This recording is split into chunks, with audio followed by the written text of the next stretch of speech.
Nú fylgir 50 tommu Samsung sjónvarp í Kauphauka ef þú kaupir Galaxy S25 Ultra eða Galaxy Z Fold 7.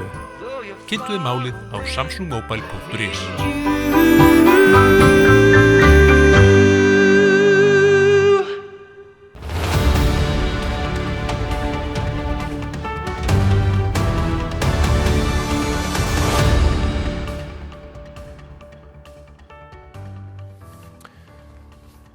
Komið sæl og blessuð og velkomin í Spursmál föstudaginn 16.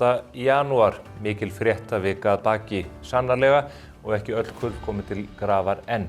Ég vil í upphafi þess ágæta þáttar minna ykkur á frábært sérblað sem við erum að gefa út með Morgunblaðinu í dag EM. Strákarnir okkar að hefja leik í kvöld eða klukkan 5 að íslensku tíma og mæta Ítalíu fyrsta leik. Hér kennir ýmsa grasa, mikill fróðleikur sem að þið getið sótt mótið framundan. En við vöknuðum upp við vondan draumleifi, ég meira að segja nú í morgun. Guðbrandur Einarsson, þingmaður Viðreisnar, hann hefur sagt af sér þingmennsku eftir að í ljós kom að hann hafði reynt að kaupa sér vændi árið 2012. Þetta gerir málið allt mjög vandræðalegt, ekki síst í ljósi þess að það tengist setu hans á þingi Alþýðusambandsins það ár. Það þing sem að auðvitað barðist gegn mansali af öllu tagi og þar getur tvískinnungs í framgöngu þingmannsins. Hann hefur sagt af sér, gefið óljósar skýringar hvað gekk á þarna, virðist hafa verið í einhverri íbúð sem lögreglan gerði áhlaupa á vegna ætlaðrar vændisstarfsemi. Hann segist reyndar ekki muna hverjir voru með honum í þessu partíi, en voru það mögulega einhverjir af vettvangi ASÍ. Það á eftir að koma í ljós og kannski einhverjir fleiri eftir að stíga fram. Það vitum við ekki. En nú komin nýr þingmaður fyrir Viðreisn sem að við munum kynnast á vettvangi fjölmiðlana á komandi vikum. Þetta enn eitt áfallið fyrir ríkisstjórn Þorgerðar Kristrúnar og hennar Ingu Sæland. Ég ætla hins vegar að segja að ég óska Guðbrandi Einarssyni og hans fjölskyldu góðs gengis. Þetta eru erfiðir tímar. Það ekki ástæða til að hlakka yfir óförum fólks. Við vonum að þau finni sátt í sínu hjarta eftir þennan ægilega atburð. Mér langar síðan til þess að færa talið að Alþýðusambandinu sem að tengist þessum máli með óbeinum hætti. Því að í byrjun 7. janúar nánar tiltekið sendi Alþýðusambandi frá sér undarlega yfirlýsingu sem að tengist aðgerðum Bandaríkjaherstjórnar í Venesúela. Þeir handtóku Maduro, harðstjóran mikla sem að hefur farið illa með þjóð sína á síðustu 12 árum á valdastóli, flutti hann til New York og hafa ákært hann fyrir ýmsa glæpi. Alþýðusambandið sá ástæðu til að álykta og fordæma þessar aðgerðir Bandaríkjastjórnar og í yfirlýsingu frá Alþýðusambandinu segja þau meðal annars: Við tökum undir tafarlausa kröfu alþjóðasamfélagsins sönnun lífsmarks, virðingu fyrir líkamlegu öryggi og lausn forsetans Nicolás Maduro og eiginkonu hans Cilia Flores sem og allra annara borgara sem ólöglega hafa verið numir á brott í þessari ólöglegu aðgerð. Það vil nú þannig til að Nicolás Maduro hefur valdið því að hagkerfi Venesúela hefur skroppið saman 70% frá því að hann tók við árið 2013. Ný könnun Economist sýnir að meiri hluti íbúa Venesúela ánægður með þessa aðgerð Bandaríkjastjórnar. Það kannski ekki aðalpunkturinn. Alþýðusambandið má vera þeirri skoðun að það ekki að taka svona harðstjóra út úr myndinni og koma fólki til bjargar. En af hverju Alþýðusambandið að álykta þessi málefni en lætur vera að tala síhækkandi verðbólgu, gríðarlegt atvinnuleysi sem að koma upp úr mælingum hjá vinnusérfræðingum og stofnunum ríkisins? Það ekki atriði sem að þessi stofnun, Alþýðusambandið, á að einbeita sér að frekar en hernaðaraðgerðum í Suður-Ameríku? Almenningur á Íslandi hlýtur að spyrja sig að því. Ég velti fyrir mér hvort að það tengist því að Finnbjörn A. Hermannsson og hans vinnir, þeir styðja þessa ríkisstjórn þar að pólitískum toga runnið. Ef að önnur ríkisstjórn hefði verið við völd í landinu, hefðu þeir þá ekki látið í sér heyra ef verðbólgan væri komin í 4,8%, stefndi reyndar í 5,1% og atvinnuleysi væri orðið 6,5%. Ég lýsi hér með eftir forseta Alþýðusambandsins sem virðist horfin af yfirborði jarðar. En meira af verðbólgunni. Ragnar Már Gunnarsson, hann klókur hagfræðingur og varpar oft ljósi á áhugaverða hluti á samfélagsmiðlinum X. Hann var að birta tölur núna sem að tengjast verðbólguspá Seðlabankans. Hann skoðar annars vegar spá bankans frá því í nóvember 2024 og hins vegar í nóvember 2025. Og það að syrta í álinna mati Seðlabankans. Verðbólguhorfurnar eru verri nú heldur en fyrir ári síðan. Og gangi spá Seðlabankans eftir munu heimilin á Íslandi þurfa að punga út á næstu 6 ársfjórðungum 254.000 krónum meira heldur en þau hefðu átt að gera miðað við spána í árslok 2024. Kristrún Frostadóttir forsætisráðherra segir að planið sé að virka og hlutirnir horfi í rétta átt, en ef að Seðlabankinn hefur rétt fyrir sér, þá er það ekki raunin. Þá er staðan fyrir heimilin í landinu verri nú heldur en þegar Kristrún tók við völdum 21. desember 2024. Mér langar hér rétt í lokin til þess að ræða við ykkur líka Pétur Marteinsson. Hann að bjóða sig fram sem oddviti Samfylkingarinnar hjá Reykjavíkurborg. Hann þorir ekki að mæta hingað í þáttinn og svara einföldustu spurningum, reyndar ekki frekar en borgarstjórinn Heiða Björg Hilmisdóttir, en hann að mæta í podcast og þætti út kvippinn og kvappinn. Við höfum verið að fjalla málefni sem að tengjast lóðabraski sem hann stóð í. Dagur B. Eggertsson lét hann hafa lóð á grundvelli samkeppni árið 2017. Hann ætlaði að reisa þar hagkvæmar íbúðir. Engin íbúð hefur risið á þeim reit, en Pétur virðist hafa selt lóðaréttindin fyrir 200 milljónir ásamt 2 félögum sínum og fyrirtakandan stungið 70 milljónum í vasan í formi arðgreiðslu út úr þessu félagi. Vandinn er sá að Pétur vill ekki ræða við okkur. Hann vill ekki útskýra hvernig á þessu stóð eða hvernig hann stóð að þessu. Það breytir ekki því að við munum fjalla það mál, gerum það í Morgunblaðinu í dag og sennilega næstu daga og það hefur við gert að undanförnum. Ég skora á Pétur Marteinsson, Heiðu Björgu og allt þetta ágæta fólk, Kristrúnu Frostadóttur líka, að mæta hingað til að ræða þessi mál. Á tyllidögum segja þau að það sé mikilvægt vegna lýðræðisins að eiga hispurslausa og opna umræðu stöðu samfélagsins og það er best að gera það hér á vettvangi spursmála, þar sem fólk fær alvöru spurningar og alvöru viðnám. Áður en ég ræði hér á eftir við Björn Brynjúlf Björnsson, framkvæmdastjóra Viðskiptaráðs og Diljá Mist Einarsdóttur, þingkonu Sjálfstæðisflokksins fréttir vikunar, þá ætlar Ásthildur Hannesdóttir, kollegi mín, að fara yfir það hvernig pólitíkin blasir við okkur á samfélagsmiðlunum.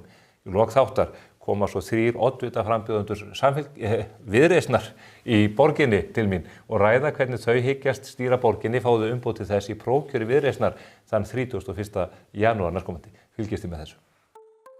Ok guys, eru það grínast hvað það er komið mikið stuð á sveitastjórnarstigið eða? Jesús, spennan bara magnast með hverjum deginum.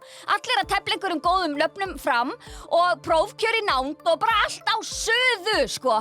Og þetta minnir mann helst bara á uppstillingu manngangs og skákborði. Það kunna nefnilega ekkert allir mannganginn, sko. Ekkert frekar en pólitík. En ég meina já, það er allt annað mál. Árshátíð borgarstjórnar var haldin með pompi og praktum síðustu helgi og var auðvitað öllu tjaldað til. Og eðlilega, því að þetta var líklega síðasti dansinn sem að þessi hópur mun dansa saman. Já, ég meina, það er ekkert ósennilegt, því manngangurinn er kannski áreiðanlega alveg pottþétt eitthvað aðeins að fara að breytast og verður jafnvel sennilega og alveg örugglega ekki ágreiningslaust. En já, Líf Magnúsdóttir mætti glæsileg með eiginmann sinn upp á arminn. Bíddu, nei, þau eru ekki gift. Þau eru ekki gift? Já, hérna. Heyrðu mig nú, bara drífa í því mín kæru, sko. Þetta er áskorun. Nei, þetta er skipun. Á hnén með þig kalldurgur og þó fyrr hefði verið. Magnea Gná var ekki síður glæsileg en virtist mjög einsömul. Hún er náttúrulega alveg bara makalaus, hún Magnea. Nei, sko bókstaflega. Ég held hún sé bókstaflega makalaus. Kannski hjálpar að auglýsa eftir einhverjum góðum makakosti fyrir hana hér á þessu vettvangi. Já, en ég meina hún má samt alveg líka vera singul fyrir mér, en já. Ef ykkur áhugasamir er núti eða áhugasöm eða whatever, ég veit ekkert hvað fólk stendur, já, þá bara go for it. Hildur Björns sannaði það að hún er meiri prinsessa en Ariel, Öskubuska, Garðabrúða og Elsa í Frozen til saman, sko. Hún er lifandi Disney prinsessa. Sjáðu hana. Sanna Magdalena var snoðuð í síðkjól á árshátíðinni en þessi ævintýralega falli rauði síðkjóll klæddi skallan hennar bara ótrúlega vel. Ótrúlega sæt, Sanna. Heiða Björg #borgarstjóri mætti sem svaka glimmergella og skartaði alveg rosa smart paljettu samfestingi. Og núna eru þið kannski að hugsa hvort það hafi bara konur verið á þessari árshátíð og ég held að svarið sé bara já. Eða í það minnsta voru engin önnur kyn jafn upptekin af því að pósta af sér myndum úr þessu samkvæmi, sko. Mjög skrítið allt saman. Ég veit ekki alveg hvort það tengist því að ekki hafði þá og þegar verið búið að ráða nýjan viðverustjóra til starfa hjá borginni sem hefðu nú kannski geta tryggt betri mætingu fleiri kynja á árshátíðina eða hvað það nú var. Snúli Másson, hann virðist alltaf að vera mjög hrifinn af þessu nýja stöðugildi hjá borginni. Já, eða hitt og heldur. Já, alþingismennirnir okkar eru loksins back to business en fyrsta þingfundi eftir jólafrí var hringt inn í vikunni og hamagangur þessa vorþings er því formlega hafinn. Ég bara, já, maður getur ekki sagt að gleðin hafi verið við völd þarna. Ég veit ekki, ég skynja alveg frekar mikinn harm í þessum myndum. Manni verður eiginlega bara illt, sko. Nei, allavega bara þangað til að sólskinsbrosið hans Daða Viðreisnar Spaða fyllti herbergið. Jesús, sjá hann! Takk fyrir þetta, Daði, út algjudúlla. Íslenskasti Íslendingurinn Halla Hrund lagði land undir fót og kannaði aðstæður í Tröpparalandinu í vikunni og já, hún fór svona að athuga hvort að þeim sé nú alveg alvara með öllu þessu Grænlandsrausi sínu. En já, við þurfum að bíða aðeins lengur. Hún ætlar að segja okkur frá þessu öllu saman eftir helgi. Woohoo! Bogga Gunn tók á móti framtíðar alþingismönnum úr Versló og kendi þeim allt sem hún kann og bara Guð hjálpi þeim, sko. Já, en ég meina, þó þetta séu einhver bólugrafin ungmenni með víravirki í kjaftinum núna, þá gæti einhver þarna orðið miklu stærri en við. Blessaðir innfeldingarnir. Kannski er framtíð að forsætisráðherra þarna. Krafturinn í Obbu áþreifanlegur þessa dagana. What a woman, ha? Þingið fer af stað og bara BOOM! 4 frumvörp lögð fram, takk fyrir tíkall, sko. Hoppa, boppa, segir maður nú bara. Sjálfi kóngurinn okkar svindlaði sjálfsögðu ekkert á sjálfunum í vikunni. Það gerir hann aldrei eins og þið vitið. Sjáu þið hvernig glaður í þessum góða félagskap með þeim Marjurut og nossaranum hérna Gúri eða Guri eða ég veit ekki hvað hann heitir. Gaman, gaman í þeim. Gnarrinn okkar deildi gömlu myndefni af sér sem hann sá einhver staðar bræða fyrir. Svona, já, bara eins og gengurinn gerist. Og vá, maðurinn hlýtur að sofa í Tupperware-boxi, sko. Í alvöru, það bara getur ekki annað verið. Það hefur ekkert breyst, bara ekkert. Já, heyrðu, og svo skellt hann sér líka í málaragallan og klingdi framsóknargrænum lit á allt heimilið. Örugglega mjög vinsælt uppátæki. Svo fekk hann príðis hugmynd af strætóskilum sem setja mættu upp alla borg miklu frekar en þessi, hvað á maður að segja, auglýsingamengandi glerkassa sem við höfum þurft að venjast út alla trissur. Já, hann deyr ekki ráðalausan, gnarr. Dagga Konna tók feitustu jafnaðamanna selfie allra tíma í vikunni og smeltinu bara á grammið. Ég legg ekki meira á ykkur, sko. En er það bara ég? Eða er múminálfa Mía, þarna, Mía litla, er hún tvífarinn hennar Dagbjartar? Bara svona svipað eins og Biggi í Gildrunni. Hann er tvífarinn hennar Ingu Sæland. Nei, þetta er bara pæling, sko. Ég er bara að pæla. Talandi Ingu, það er aldrei logn molla í kringum hana. Nýja barna- og menntamálaráðherrann okkar. Já, hún er sko bara mætt með sleggjuna, ha? Það er svona kennaraprikk okkar samtíma, sko. Ég held það. Ég held að þetta sé nýja kennaraprikkið. Enda eru skólarnir fyrir börnin, ekki börnin fyrir skólana. Suckers! Aumingja Ólafur Adolfsson, Jesús minn, hann lét til leiðast og er nú kominn í aðhalstauminn hjá Diljomist sem segja má að sé svona einskonar forsprakki byggjast lúser alþingi. Í alveg, það þyrfti eiginlega að fara að taka upp einhverjum svona sjónvarpsseríu af þessu, sko. Henni er nefnilega sko ansi ant lýðheilsu samstarfsmanna sinna á þinginu, þvert á flokka, sko. Óli tók áskorun Diljár og reif í lóðin með henni hérna í alþingisræktinni og ég segi nú bara í sandölum og ermaljósum ból hvað, sko. Hann var nefnilega bara klæddur gallabuxum og spariskóm. Ha, hann kemur náttúrulega bara alltaf til dyrann eins og hann er klæddur. En sjáu þið, öflugur er hann. Alger lamba skanki, sko. Nei, guð, almáttugur, ég bið forláts á þessu. Það er ekki smekklegt að líka fólki við matvæli, sko. Sorry, Óli, þú ert flottur og þú líka, Diljá. Litlu buffin, maður.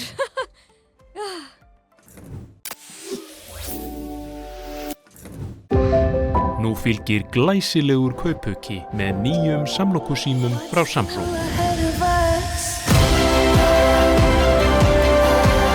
Kynntu þér málið á samsungmobile.is. Klæddu bygginguna í stíl með álklæðningu frá Límtré Vírnet. Íslensk framleiðsla, nýsköpun og áratuga þekking. Kynntu þér möguleikana á límtrévírnet.is. Skaðabætur, miskabætur, sárabætur, sjúkrabætur, slysabætur, uslabætur, þjáningabætur. Bótaréttur.is 520 51 00. Hér hjá A4 húsgögnum bjóðum við upp á fjölbreytt úrval skrifborðsstóla við allra hæfi. Endilega kíktu til okkur í heimsón við Skeifuna 17 ef þið vantar frekari upplýsingar.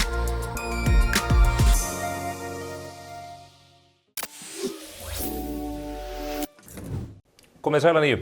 Við þökkum Ásthildi Hannesdóttur fyrir þessa frábæru yfirferð af samfélagsmiðlunum.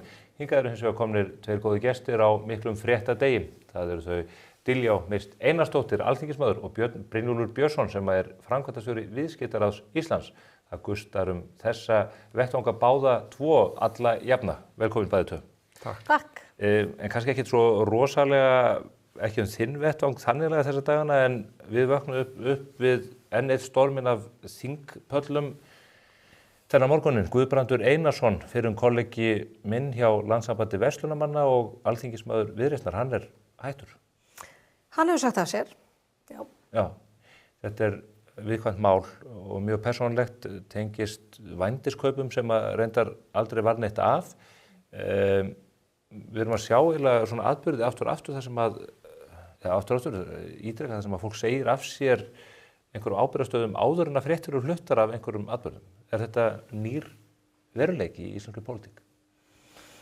Já, ég sé náttúrulega bara þetta mál bara frá því árum áður þegar fólk sagði seintið illa af sér og þá þetta náttúrulega dag eftir dag eða viku eftir viku og reynist oft mjög sársaukafullt fyrir viðkomandi einstakling og flokk hans og þannig að með því að taka þessa ákvörðun strax hann auðvitað að minnka umfjöllun og áhuga á málinu, þannig að þetta auðvitað svona forvirk aðgerð í þeim skilningi. Menn eru kannski að læra að höggva á hnútana þannig að þetta svona skaðaminnkunarmál. Já, ég hugsaði þannig, eins og í Skandinavíu tíðkast miklu frekar að ráðherrar segja af sér og jafnvel þingmenn leið og eitthvað svona kemur upp og ég held að íslenski stjórnmálamenn hafi kannski verið að læra það svona síðustu árum að það getur oft borga sig frekar en að reyna að hanga á stólunum og sætunum. Já, þetta kannski dauðadæmt frá upphafi þegar svona kemur upp. Já, íslenski stjórnmálamenn, eins og Björn segir, hafa verið gagnrýndir fyrir að sitja of lengi og svona þráast við þegar svona mál hafa komið upp. Og þarna tekur Guðbrandur þá ákvörðun að stíga bara strax til hliðar og ber því við að hann vilji að það ríki algjör friður störf ríkisstjórnarinnar og það bara hans ákvörðun og hún virðingaverð. Ég hef sjálf bara átt mjög gott samstarf við Guðbrand og skoðun og góðs gengis. Hann gerir þarna mistök sem hann gengst við. Það gerist löngu áður en hann kemur inn á þingið. Þetta orðið þannig að eina fólki sem getur sest á þing fólk sem hefur aldrei mist í þessu eða gert hluti sem að það eðlum á samkvæmt sér eftir? Já, maður kannski veit ekki mikið þetta mál, annað en það sem hefur komið fram í stuttum fréttum og yfirlýsingu hans sjálfs. Og eins og segir, þá virðist hann ekki hafa hlotið dóm fyrir og hafa misstigið sig í þessum efnum. Ég skal ekki segja, þetta bara hans persónulega ákvörðun og hann tekur það ákvörðun að þessu máli skuli ljúka svona til þess að verði friður störfin og þingstörfin, sem nú ekki mikill eins og þú fórst yfir hér áðan. Þannig ég von ekki, við auðvitað viljum búa í samfélagi þar sem fólk getur misstigið sig og axla ábyrgð og fengi fyrirgefningu, en auðvitað gerir fólk ríkari kröfur til þjóðkjörinna fulltrúa heldur en annara. Þannig að það auðvitað spilast þannig inn í, hlýtur að vera. Hann hefur líka verið mikið talsmaður feminisma og kvenréttinda. Þetta verið þá gerst þarna á einhverju ASÍ-þingi þar sem að menn voru að álykta gegn mansal og annað, þannig að menn eru svona virðist gjarnan í því að verða svokallaðir vegprestar, þar að segja vísa veginn en fara hann ekki sjálfir. Það auðvitað ekki til eftirbreytni. Ég tek undir bara að þetta auðvitað í hans höndum. Hann kjörinn sem rauninni einstaklingur núna á Alþingi og ræður því hvað hann gerir og þannig að þetta hans mat að það fari best að þessu svona og þetta þekkjum við ekki málaverst, þetta kom bara upp í dag, þannig að það svona kannski litlu við það að bæta. Ég meina það auðvitað bara, maður þarf líka að sjá bara eins hvað betur svona hvernig ríkið sest. Þetta verður þá gerst í einhverju partí þar sem lögregla riðst inn, átti að sjá því að væri einhver vændisþjónusta í gangi. Guðbrandur segist ekki muna hverju voru með honum í þessu partí. Þurfa þeir menn sem að þar voru ekki að gera hreint fyrir sínum dyrum? Kannski ekki öll kurl komin til grafa varðandi það. Það var auðvitað forvænlegt að vita það hvort að fleiri munu stíga fram í kjölfarið og gera hreint fyrir sínum dyrum. Ég skal ekki segja. En að því þú spurður út í þessa svoköllu svona sjálftöku presta sem að gerðan messa yfir öðrum, þó ég sé ekki að væna Guðbrand það, að þá auðvitað bara sífellt verið að minna mann á það að maður eigi auðvitað kannski að gæta meðalhófs í umræðunni og ekki gerast sekur það að vega of harkalega fólki eða dæma það. Því að öllum það okkur á mistök, þó ég sé auðvitað ekki að gera lítið úr þessum verknaði sem að þarna til umræðu. Engin orð sín stilla kann, svo öllum líka megi hann. Ég þekki það af eigin reynslu. Aðeins meira af þinginu. Málefni Írans, þar geisar hálfgerð borgarastyrjöld núna. Almenningur í landinu hefur fengið sér fullsætan að þessari viðbjóðslegu klerkastjórn sem hefur tekið þetta land og rústaði frá árinu 1979. þú hefur verið að gera þetta umfjöllunarefni á hinu pólitíska vettvangi. Það fer lítið fyrir þessar umræðu hjá stjórnmálamönnum hér heima.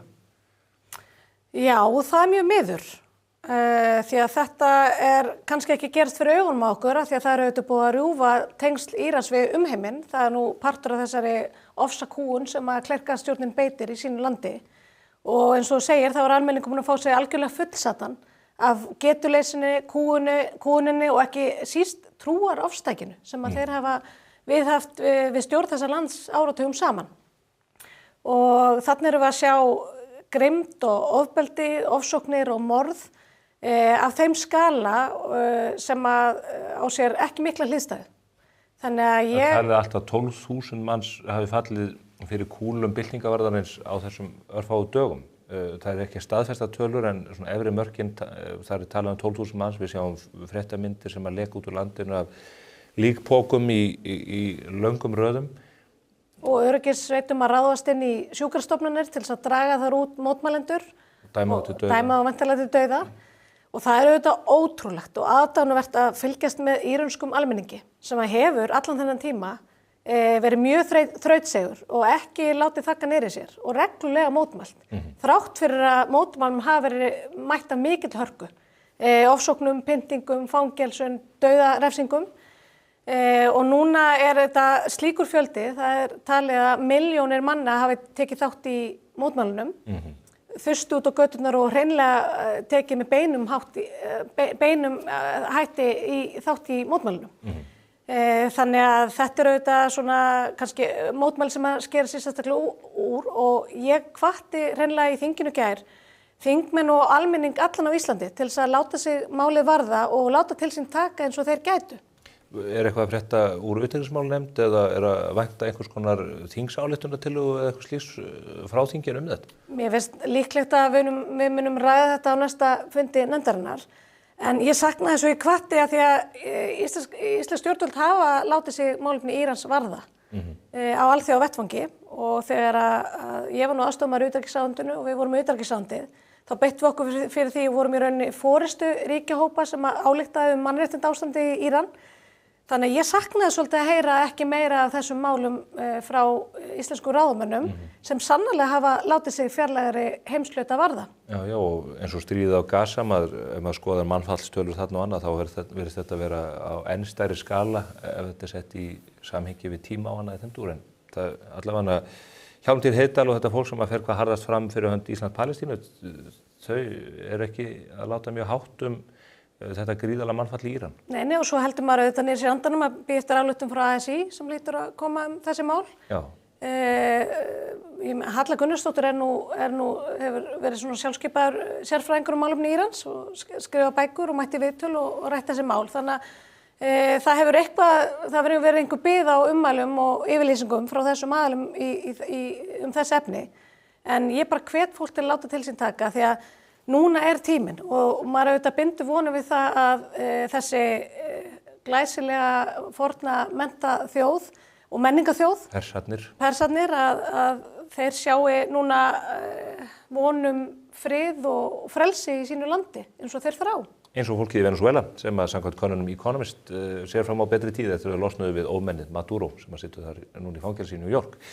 Annað að vettvangi þingsins en tengið svolítið þér, Björn Brynjólfur, vegna þess að ég held að síðast þegar ég fékk þig hingað á vettvang hafi það verið til að ræða menntamál. Nú erum við komið með nýjan menntamálaráðherra eftir, leyfi ég mér að segja, niðurlægingarskeið. Þegar Guðmundur Ingi Kristinsson var settur sem menntamálaráðherra eftir Ásthildur Lóa sagði af sér snemma á síðasta ári. Guðmundur réði augljóslega ekki við verkefnið og það blasti við frá fyrsta degi. Nú sjálf Valkyrjudrottningin Inga Sæland komin inn. Hún mætir í Kastljós og það titrar og nötrar allt innan menntakerfisins. Já, hún byrjar heldur betur á krafti og ég verð nú bara að hrósa Ingu og svona hennar staðfestu og hún svona virðist vera svo fyrsti ráðherra í menntamála í langa tíma sem bara horfist í augu við vandann og viðurkennir hann. Þannig að mér líður þetta aldrei eins og Ísland sé komið með menntamálaráðherra bara sem hefur eiginlega ekki verið staðan í nokkur ár sko. Já. Þannig að og hún að líka boða aðgerðir, hún ætlar að birta niðurstöður samræmdra prófa niður á grunnskóla, hún ætlar að afnema bókstafa einkunnakerfið sem sko 88% foreldra eru mótfallin og ætlar að skipta yfir í tölustafakerfi. Hún hefur efasemdir skóla án aðgreiningar sem bara svona mínum að hefur beðið ákveðið skipbrot sem stefna og hún hefur efasemdir að víkja frá alþjóðlegum aðferðum varðandi læsi og hvernig við kennum börnum að lesa. Enda sjáum við niðurstöðum að við erum ekki að ná að kenna börnum og vel að lesa. Þannig að mér finnst þetta eins og ferskur andblær að sjá þarna ráðherra sem kemur inn, skiptir líka ráðuneytisstjóra. Þarna upplifir maður að þarna sé komið stjórnmálamaður sem ekki ætlar að láta kerfið stýra sér, heldur mæti með einhverja sýn og stefnu og segi hvernig hlutirnir eiga að vera. Þannig að mér fannst þetta svolítið hressandi, sko. Er hún Donald Trump íslenska menntakerfisins? Mér finnst áferðin á þessu dálítið þannig. Ég meina, þú veist, ætla ekki Kílaberja sláfarið svo frábæra. Ég held að það sé búin að vera mikill vandi á Íslandi hversu ráðherralaust þetta menntamálaráðuneyti hefur verið. Þar sem ráðherrann kemur inn, segir lítið, gerir lítið, lætur embættismennina og hagsmunaaðilana sem eru fyrst og fremst stéttarfélög stýra stefnu kerfisins og sú aðferð að láta ókjörna fulltrúa hagsmunaaðila stýra kerfinu hefur boðið skipbrot. Þannig að núna erum við virðist vera með stjórnmálamann sem ætlar að taka pólitíska ábyrgð og grípa til pólitískra aðgerða. Og ég vona, ég sá að hún átti 3 tíma fund með hagsmunaaðila beint eftir þetta Kastljóssviðtal að ég vona að hún hlusti ekki of á þetta fólk en hlusti meira líka bara á foreldra og nemendur og almenning af því að sú stefna sem ráðuneyti hefur að keyra á undan henni ekki í samræmi við það sem foreldrar og nemendur vilja.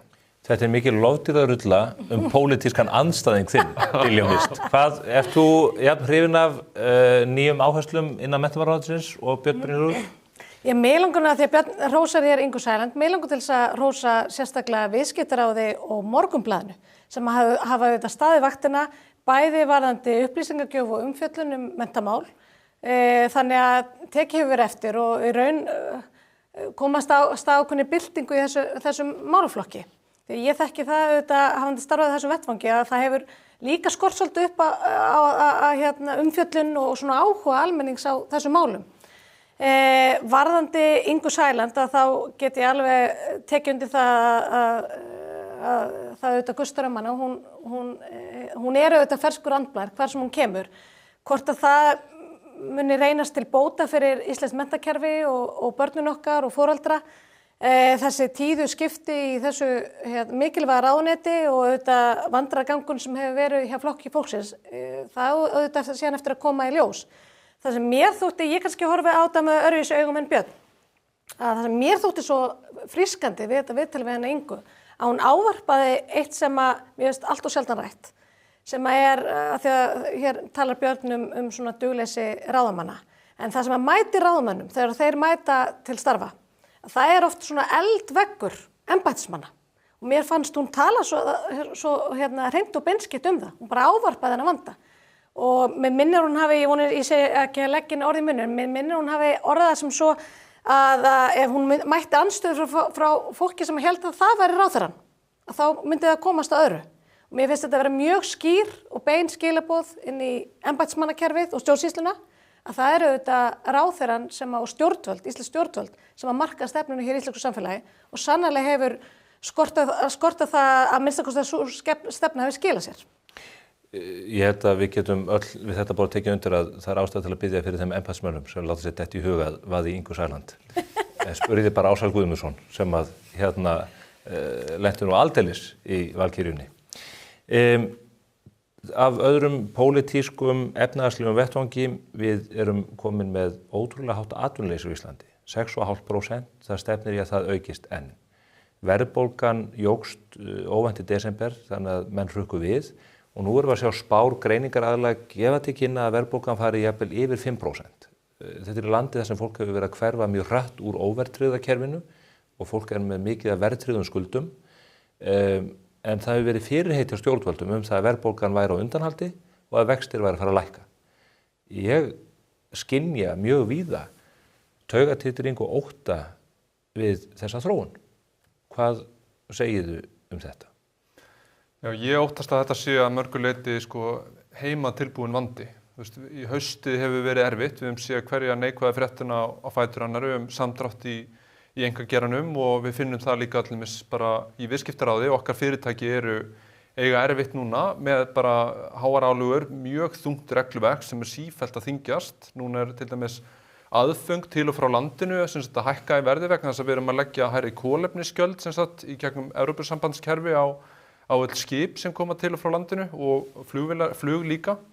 Þannig að við erum að skora svo mörg sjálfsmörk með óþarfa regluverki og óþarfa útgjalda og skattahækkunum og fyrir vikið erum við að sjá mjög veikan og lítinn hagvöxt, miklu minni en til dæmis vestanhafs sem stærra hagkerfi með meiri tekjur á mann en samt að vaxa hraðar en Ísland.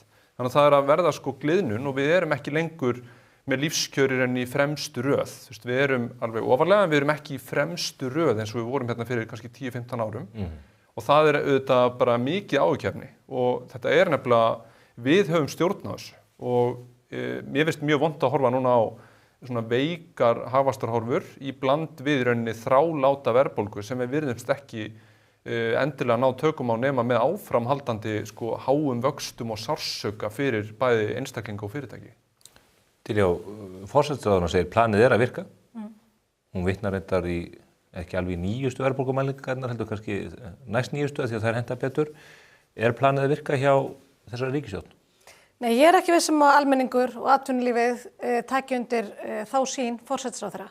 Og nú því miður að raungerast sú mynd sem að við vörum svo eindregið við í þinginu núna þegar við vorum að vinna með fjárlögin í þinginu sem voru auðvitað gríðarleg vonbrigði þó þau hafi verið auðvitað fyrir séð hjá vinstristjórn. Það sem að það ekki verið að skila sér hallalausum fjárlögum, það verið að auka útgjöld alveg gríðarlega sem auðvitað verðbólgu hvetjandi. Og ef að þetta plan Kristrúnar Frostadóttur sem að virka, þá leggur hún það plan og þá niðurstöðu bara í dóm kjósenda. Ég ekki viss að minnst kosti þeir séu eins ánægðir með planið eins og valkyrjurnar. Fjármálaráðherra hann var hjá okkur á skattadeginum í gær og hann var með mjög talaði mjög skýrt og jákvætt að mörgu leyti. Hann talaði að það þyrfti að passa upp á þessa hluti. Svo var líka mjög áhugavert erindi frá Orra Haugsinni sem var að benda á ríkisútgjöld hinir raunverulegi skattar. Vegna þess að þegar þú eigur ríkisútgjöld eða opinber útgjöld, þá ertu að toga til þín vinnuafl eða takmarkaða þætti hagkerfisins og svo þarftu að greiða fyrir það. Og það annarkvort gert með sköttum eða lántöku af framtíðarkynslóðum eða í verðbólgu. Þannig að það þessi útgjaldaaukning hins opinbera, það það sem að taka af ráðstöfunarfé og lífskjörum fólks. Og þessi fjárlög að auka ríkisútgjöldin 9% milli ára. Það gríðarlegur útgjaldaauki í ári þar sem menn segja að við ætlum að geta aðhalds til þess að gera Seðlabankanum kleift að lækka vexti. Mér hefur þótt alveg óásættanlegt þegar við erum að ræða þessi mál og stöðuna sem uppi komin, af því að við vitum það til dæmis að Íslands samfélagi þolir atvinnuleysi og svo hátt atvinnuleysi mjög illa. Og nú erum við sjáum ekki fram á hvorki vextir eða verðbólga sé að fara niður og atvinnuleysi muni bara aukast. Og við hljótum hafa þungar áhyggjur, en eins og Björn, ég hlustaði nú ekki á erindi fjármálaráðherra, en skilaboðin til okkur í þinginu hafi einmitt verið eins og á þá leið sem að Stefán kemur inn á hér áðan. Að planið sé að virka, það sé allt bara hérna í glimrandi góðstandi og þá bara verið að reyna að fara í einhverju talnaleikfimi. Verið að setja þessar tölur í samhengi við eitthvað annað sem hlutfall af einhverju hvernig sem það er. En fólk og fyrirtæki finna þetta á eigin skinni og það auðvitað það sem að skipti máli, ekki hvernig ráðamönnum tekst einhvern veginn að tala sig út úr vandamálum með skýrsskotun í einhver hlutfall eða einhverju tölur og prósentur. Það mjög alvarlegt ástand í hagkerfið þar sem að verðbólga viðvarandi, vextir haldast háir, en hagkerfið kólnar leið og atvinnuleysi eykst. Það getur orðið alveg ofboðslega vítaverður hringur. Já, af því að þá í rauninni hefur til dæmis Seðlabankinn eða peningastefnan engin verkfæri til að í rauninni örva hagkerfið, af því að þá ekki hægt að auka í rauninni lækka vexti eða slíkt, af því að þá myndir fá stjórnlausa verðbólgu. Þannig að þá þarf að vera með háa vexti og dýr lán til fyrirtæki og einstaklinga, þannig að þá hægt að gera minna og þá helst atvinnuleysi hærra. Þannig að þá þurfum við að vera með svipun á bakinu á okkur á sama tíma og það of lítið í gangi. Það tæpa 2 vikur í að við fáum verðbólgumælinguna fyrir janúar. Landsbankinn var að spá 5,1% verðbólgu, það að segja hún sé að aukast talsvert milli mánaða. Seðlabankinn kemur síðan, eða peningastefnu nefnd Seðlabankans kemur saman held í 2. og 3. febrúar og tilkynir að morgni 4. vaxtaákvörðun. Það verður áfall fyrir þetta hagkerfi ef að það verður ekki hægt að lækka vexti áfram. Þeir eru ennþá allt og háir. Já, og þeir eru afleiðing af verðbólgunni. Þannig að þú veist, núna síðasta mæling þar sem verðbólgan hækkaði og var vel umfram spár, það var í rauninni mikið áfall. Þannig að verðbólgumælingin svona það sem allra augu á núna í loki janúar og svo eiginlega vaxtaákvörðun bara svona sjálfkrafa afleiðing af því. Breska ríkisstjórnin hefur verið að vinda ofan af ákvörðunum sem þau hafa tekið. Það hefur verið að taka uppbeygjur varðandi skattahækkanir og annað. Sérðu fyrir þér Diljá þegar að þessi veruleiki blasir við á nýja ári að Daði Már og Kristrún með sleggjun á lofti muni endurskoða ákvarðanir sem að þau hafa tekið varðandi íþyngjandi aðgerðir gagnvart atvinnulífi og almenningi? Já, þau hafa ekki talað þannig og miklu frekar talað þannig að þetta séu velhæfnar aðgerðir og eins og þú segir að planið sé að virka og staðan sé miklu betri heldur en hún í raun og veru. Og við hljótum að spyrja okkur á því og hér kemur bara smá vangavelta. Af hverju ráðamenn tala með þessum hætti? Þar með tali ráðamenn eins og Kristrún og Daði sem að njóta almennt mikils traust, sérstaklega í þessum efnum. Af hverju gera þau svo lítið úr þessum gríðarlega stóra vanda og bregðast ekki við með einhverjum hætti? Og einhverjir hafa velti upp og setta í samhengi við fyrirætlanir þessar ríkisstjórnar og mikinn áhuga á að koma okkur inn í Evrópusambandið. Og án þess að bera þetta upp sem einhverja ásökun þá hlýtur maður að velta því upp og setja það í samhengi við þessar fyrirætlanir og þennan áróður. Af því að við þekkjum þau þetta vel úr þessum ranni að þegar að hefur svona kreftað að þá auðvitað lausnin iðulega sú að ganga í Evrópusambandið. Það auðvitað lausnin við öllu mögulegu, hvort sem að það öryggisógnir eða áskorun í menntamálunum eða einmitt efnahagsástandið. Þannig að ég vona að ráðamenn sé ekki að bæja þessum vanda frá sér og gera lítið úr honum og ávarpa hann ekki eða ráðast í nauðsynlegar aðgerðir af því að það eigi síðan að telja þjóðinni trúum að nú sé þannig komið fyrir okkur að við þurfum að ganga í Evrópusambandið. Við höfum á síðustu dögum verið að fjalla málefni Péturs Marteinssonar sem að bjóða sig fram til oddvita í borginni, vill leiða Samfylkinguna í komandi kosningum og þar með fella Heiðu Björg Hilmisdóttur. Hann var í lóðabixi miklu niðri í Skerjafirði, vann einhverja samkeppni, fékk úthlutað lóð, virðist síðan hafa selt hana og stungið 70 milljónum í vasann ásamt 2 öðrum félögum sínum sem að fengu síðan sikkurar aðra 70 milljónirnar. Við erum síðan að tala húsnæðisvanda á höfuðborgarsvæðinu og það vitað að húsnæðisliðurinn hefur verið einn af helstu drifkröftum verðbólgunnar á síðustu árum. Erum við ekki bara komið með eitthvað kerfi sem stæðst ekki skoðuninn á borgarna, þar sem að menn að fá úthlutað lóðum eftir einhverju kerfi sem Dagur B. Eggertsson hefur búið til, verðið pumpast upp, skiptir sífellt hendur og menn stinga bara sífellt fleiri krónum í vasann án þess að húsin rísi á þessum sömu lóðum? Mér finnst þetta lóðamál tengt Pétri í rauninni bara að vera birtingarmynd þess hvernig borgin hefur verið að afhenda lóðir á undirverði til aðila sem mæta þeirra í rauninni pólitísku markmiðum.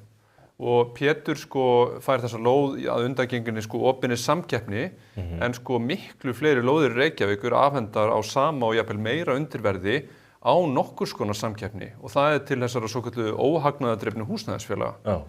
Og þau eru ekki óhagnaðardrifnarnar svo en Bjarg sem eitt stærsta félagið hefur hagnaðast 28 milljarða með þessum hætti að fá lóðir á undirsettu verði frá Reykjavíkurborg og fær svo 35% byggingarkostnaðinum ofan á það, niðurgreitt frá ríki og borg og síðan niðurgreitt lán frá Húsnæðis- og mannvirkjastofnun til 50 ára. Og svo sitja einhverjir menn út í bæ yfir stjórnum þessara félaga og úthlutað þessum takmörkuðu gæðum til þeirra sem að fá úthlutað leiguhúsnæði á undirverði. Já, og sá sem var stjórnarformaður stærsta félagsins var Ragnar Þór sem núna nýr húsnæðismálaráðherra. Og hann var það fyrir hönd verkalýðsfélagana þegar hann tók sæti núna á þingi á síðasta ári og núna búinn að láta af stjórnarformennsku í þessu félagi en á núna sem húsnæðismálaráðherra að fara fyrir því að auka niðurgreiðslur í þessi sömu félög. Þau eiga að fá stóran hluta af nýju hverfi í Úlfarsárdal og þá að auka þessu svokölluðu stofnframlög inn í þessi félög.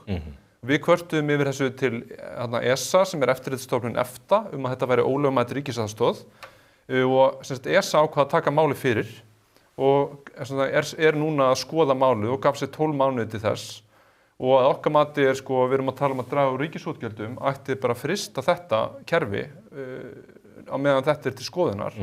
Og mér finnst sérlega óheppilegt að ráðherra húsnæðismála hafi verið hinum megin við borðið í þessu kerfi sem núna á að afhenda ennþá fleiri lóðir á undirverði án útboðs heldur en áður. Það hagsmunaárekstur?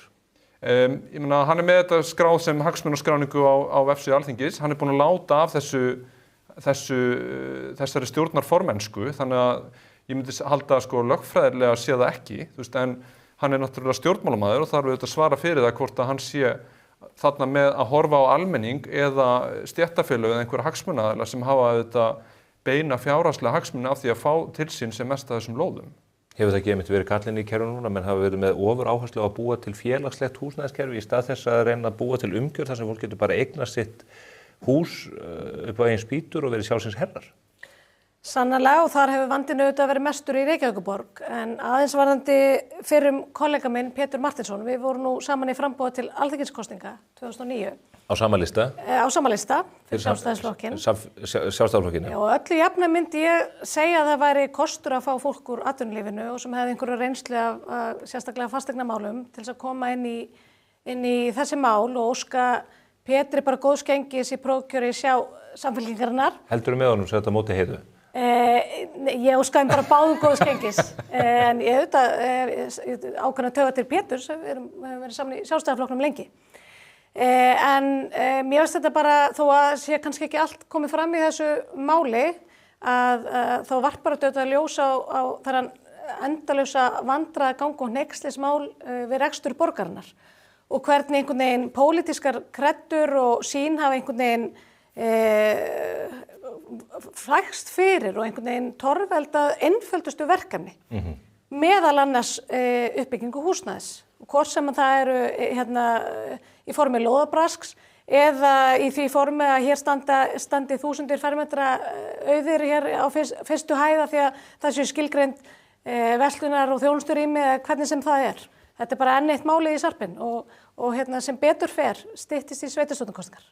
Og svo líka, en hann segir líka Pétur að hann í rauninni var í þessu verkefni að reka sig á miklar hindranir og löng leyfisveitingaferli og svona mikla bjúrókrasíu í borginni og segir að það sé góð reynsli í farteskinu til að taka til og við sjáum þetta líka bara ég hef séð þetta mjög víða að fólk að kvarta yfir því að borgin sé lengi að afgreiða hluti og svona kannski óvinveitt framtaki.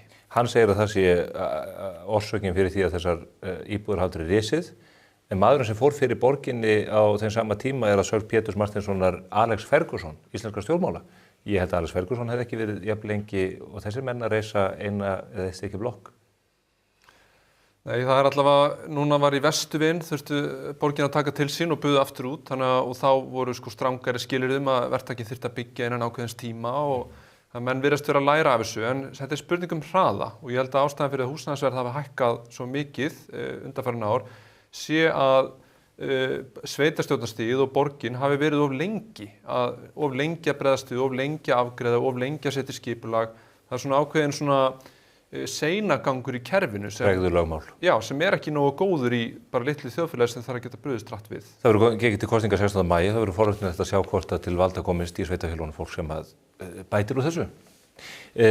Við komumst ekki lengra að þessu sinni. Ég ætla eins og hér eftir örskamma stund að ræða sveitarstjórnarmál við oddvita frambjóðendur Viðreisnar til borgarstjórnar. Þar verður mjög spennandi slagur núna 31. janúar ef ég maður rétt. Björn Brynjólfur og Diljá, takk ykkur kærlega fyrir komuna. Takk. Þau eru sérst að koma hér eftir örskamma stund. Róbert Ragnarsson, Björg Magnúsdóttir og Aðsteinn Leifsson. Þau vilja öll verða oddviti Viðreisnar í borginni að loknum eða fyrir kosningarnar og leiða borgina að kosningu loknum. Ég ætla að reykja úr þeim garnirnar hvernig þau hyggjast stýra borginni ef til þess kemur. Fylgist þið með.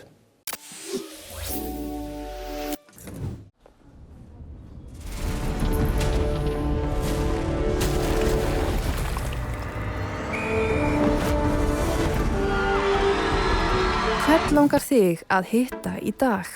Pennin Eymundsson. Ekki gjalda fyrir útgjöldin. Cardio. Einfaldari útgjöld. Vantar þig bílavarahluti? Á Polsen.is finnur þú bílavarahlutina út frá bílnúmeri. Velur viðeigandi varahluti og pantar. Við sendum all land. Polsen.is Lexus RX. Komdu og reynslagtu RX 450h Plus Plug-in Hybrid. Þín býður óviðjafnaleg upplifun. Lexus Kauptúni. Komið sæl að nýju. Við þökkum þeim góðu gestum sem hér voru fyrir yfirferðina á fréttum vikunar. Nú ætlum við að ræða fréttir næstu vikna, því að í lok þessa mánaðar þá ganga félagsmenn í Viðreisn í Reykjavík að kjörborðinu og velja næsta oddvita flokksins fyrir borgarstjórnarkosningar sem framfara 16. maí. Og þau eru 3 í framboði. Þau eru öll komin hingað upp í hádegismóð og við ætlum að ræða stefnu þeirra og hvernig Viðreisn mun móta sína baráttu verði þau fyrir valinu í þessu ágæta prófkjöri. Velkomin öll sömul. Róbert Ragnarsson, Björg Magnúsdóttir og Aðsteinn Leifsson. Örlítið til að svona setja, ekki merki með heldur, þannig að fólk hafi betri yfirsýn yfir það sem þið gerið. Þú ert ráðgjafi og reynda fyrir sveitarstjórnarmaður, bæjarstjóri í Grindavík, þeim merka bæ. Björg Magnúsdóttir, þú hefur komið víða við. Já. Ert handritshöfundur að mörgum frábærum þáttum. Takk fyrir það og sjálfstætt starfandi og einmitt, ég er orðin fertug þannig ég hef komið víða við Já. á ævinni og þroskast. Já, og stýrir frábærum þáttum í sjónvarpi sem við þekkjum öll. Takk fyrir það. Aðsteinn Leifsson, þú ert í leyfi frá störfum en ert aðstoðarmaður utanríkisráðherra. Og varaþingmaður Viðreisnar. Og hefur að sjálfsögðu komið víða við. Við kynntumst fyrst í Háskólanum í Reykjavík í gamla daga. Rúmlega fertugur og hef gert eitt og annað. Já. Þakka ykkur fyrir að koma til leiks. 31. janúar þá fer fram þetta prófkjör, spennandi barátta. Oddvitinn sem hefur leitt flokkinn hefur ákveðið hverju vettvangi og þá myndast þetta tækifæri. Og ég ætla bara að byrja því að spyrja af hverju þú, Róbert, í þetta hlutverk að þessu sinni? Já, ég er búinn að vera lengi í þessum geira eins og þú sagðir. Ég hef verið bæjarstjóri áður, fyrst í Vogum, þegar ég var 30 þá byrjaði þessi bæjarstjóri í Vogum og svo í Grindavík og hef verið í ráðgjöf við sveitarfélög, bæði í mínum eigin rekstri og hjá KPMG, unnið mikið af góðum tillögum og verkefni fyrir Reykjavíkurborg meðal annars. Þegar ég ákvaði að hætta hjá KPMG þá hugsaði með mér nú kannski bara komið tími til þess að ég setjist hinum yfir borðið og taki ábyrgð og reyna að hrinda í framkvæmd þeim hugmyndum og tillögum sem við höfum verið að vinna að. Það eru allar skúfur fullar af góðum hugmyndum í ráðhúsinu af einhverjum verkefnum sem að starfsfólk hefur lagt upp og sem að þarf að koma til framkvæmda og ég er bara óþreyjufullur fullur að komast í það að innleiða þessar breytingar sem að eru svo mikilvægir. Ég pumpaði kannski eftir þessar skýrslur og tillögur í skúfunum. Björg, þú hefur nú reynslu reyndar úr ráðhúsinu. Þú varst aðstoðarmaður Einars Þorsteinssonar borgarstjóra. Já, ég var það, sannarlega. Og ég fer inn í það verkefni við Einar höfum þekkst lengi, ég fer inn þar sem aðstoðarmaður hans. Sá meirihluta sáttmáli sem var í gangi sem að Einar ætlaði að fylgja eftir, það var þetta Viðreisn var borð í honum, þetta var bara fínasti málefnasáttmáli, það mætti jafnvel bara draga hann aftur upp. Þar voru áherslur í rekstri, að hraða húsnæðisuppbyggingu og laga leikskólamálin. Ég myndi segja að þetta veru allt eldheitir málaflokkar sem við höfum öll og höfum nú svo sem öll verið að tala að þurfi lausnir. Ég hef líka verið að tala fyrir því að við hleypum bara nýrri kynslóð að og við búum bara til, eða svona drögum dálítið línu í sandinn. Nú hef ég verið eins og þessi góðu herrar hér mér til hægri og vinstri að tala við fólk og hringi fólk og bara svona reyna að finna púlsinn þarna úti í Reykjavík og mér finnst eins og fólk þyrsti í breytingar. Sérstaklega þú tala við unga fólkið. Það er ekki hægt að kaupa sér íbúð, þau bara eru föst heima heil lengi, það er engin leikskólapláss, það er bara önnur sveitarfélög að bjóða þarna betur. Mér finnst þetta ekki ásættanlegt að það sé svona ástætt í höfuðborginni þegar við horfum til ungu kynslóðurinn og þetta langar mig bara að fara að setja á dagskrá og beita mér fyrir. Aðsteinn, þú kemur úr auðvitað annar átt en þau, en ert komin inn í pólitíkina, auðvitað tókst þátt í þingkosningunum. Já. Og virkur í pólitíkinu afskaplega vandarsumur ráðuneyti þessa dagana. Það er nú ekkert grín held ég að vera utanríkisráðherra í núverandi stöðu. Nei, það vera áskorun er líka mjög skemmtilegt. Þú ert ekki að flýja frá utanríkismálunum með því að reyna að komast í þetta? Nei, alls ekki. Ég ákveða að fara í þetta vegna þess að ég er brennandi áhuga á Reykjavík, miklu ástríðu fyrir Reykjavík og vegna þess að ég sé alveg eins og þau kom inn á hvaða mikil þörf á því að ráðast í breytingar. Við sjáum þörfina allstaðar. Við sjáum hana í þessum biðlistum í leikskólanum og biðlistar eftir dagvistun aldraðra jafnvel ennþá lengri heldur en í leikskólanum. Við sjáum að kostnaðurinn við miðlarekstur Reykjavíkurborgar allt of hár í samanburði við önnur sveitarfélög og það greinlegt að við þurfum að koma inn í þennan rekstur með mikið meiri fókus, að einbeita okkur á því sem raunverulega skiptir máli fyrir borgarana í Reykjavík og sleppa hinn og hafa hugrekki til þess að gangi að selja eignir og bjóða út verkefni og þess aftar.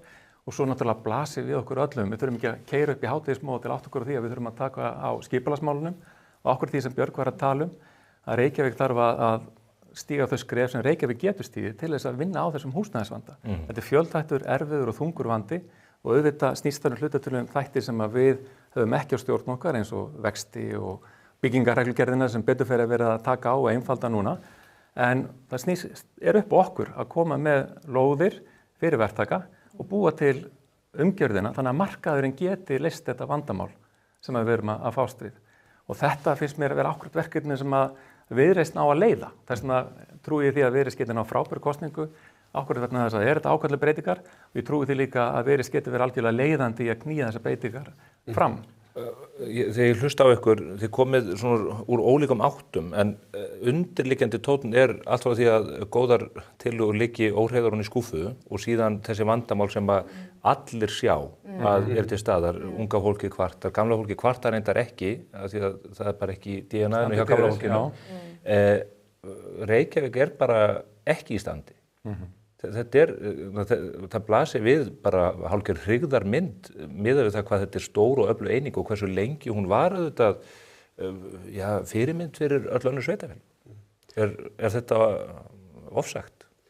Sko það er gríðarlega mikið af mjög öflugu fólki að vinna fyrir Reykjavíkurborg og flotti stjórnendur og það er mikið af, eins og ég segi, allar skúffur fullar af góðum hugmyndum hvað skuli gera og innri endurskoðanir eru að benda á ýmislegt sem þeir að laga en það klárast ekki. Það gengur ekki að klára mál og það er einfaldlega vegna þess að hlutverk umboð ábyrgð er óljóst. Við erum með mjög mikið af stjórnmálamönnum sem eru atvinnumenn í borginni sem er óvenjulegt. Það tíðkast ekki í öðrum sveitarfélögum á Íslandi, tíðkast ekki í öðrum norrænum ríkjum og þarna bara hópur af fólki sem er náttúrulega bara mjög öflugt, 23 borgarfulltrúar á fullum launum og 8 varaborgarfulltrúar á bara mjög góðum launum. Og þau náttúrulega vilja finna sér eitthvað að gera og þá svona kannski fara þau að skipta sér að daglegum rekstri. Og ég hef verið starfandi bæði í stjórnsýslu og í atvinnulífinu og við vitum það að það er ekki gott þegar að stjórnin fer að skipta sér að daglegum rekstri sem stjórnendur og starfsmenn eiga að sinna. Og þarna eru óljós ábyrgðarskil sem að tefja mál og gera málun of flókin og erfið og það er stór orsakaþáttur í því að menn bara klára ekki mál og get ekki innleitt góðar hugmyndir í borginni og þetta er það sem við þurfum að laga. Viltu að borgarfulltrúar verði þá ekki lengur í fullu starfi? Ég held að sé bæði dýrt og óskilvirkt að vera með svona marga borgarfulltrúa í fullu starfi. Þú eru fannir að flækjast fyrir? Já, því þetta er duglegt fólk og þau vilja fara að gera eitthvað og þá fara að skipta sér að daglegu rekstri. Þannig ég vil bara að borgarráð og þeir sem eru að taka mesta ábyrgð, formenn, fagnefndina og aðrir slíkir, þetta er fólk sem þarf að vera í fullu starfi og einbeita sér að því og aðrir geta verið í lægri starfshlutföllum og eru bara í sínum störfum, eru góðum tengslu við atvinnulíf og samfélag bara í sínum störfum annars staðar og koma með þá reynslu á borðinu. Þetta er góður punktur, mér langar að grípa boltann bara örstutt. Vegna þess að núna lagði Viðreisn fram bara fyrir nokkrum dögum síðan tillögu það að það er eingöngu faglega skipað í stjórnir innan ýmsu félaga borgarinnar. Og þetta skiptir máli vegna þess að fyrirtæki borgarinnar eru með eiginfjárreikning sem er töluvert stærri heldur en rekstur borgarinnar. Orkuveitan. Nákvæmlega. Og auðvitað það hafi verið stigin skref til þess að skipa faglega í þessar stjórnir, en síðan er ákveðin hluti stjórnarmanna ennþá sem eru pólitískt skipaðir. Og þetta eru pólitísku kjörnu fulltrúarnir. Þarna þurfa að skrifa til fulls og hafa einungis faglega skipa fólk til þess að vinna samkvæmt vel skilgreinti eigendastefnu. Og þetta var ekki klárað og pínlítið fyrirsjáanlegt að núverandi meirihluti vildi ekki gera þetta, en þetta er eitt af því sem við þurfum að knýja fram þegar við förum í nýja meirihluti í borginni. Erst þú hrifin af hugmyndinu að borgarfulltrúar verði starfandi annars staðar í samfélaginu og komi inn eins og þú nefnir á öðrum Norðurlöndum og í öðrum sveitarfélögum? Ég búið í 5 löndum utan Íslands og síðast bjó ég í Sviss.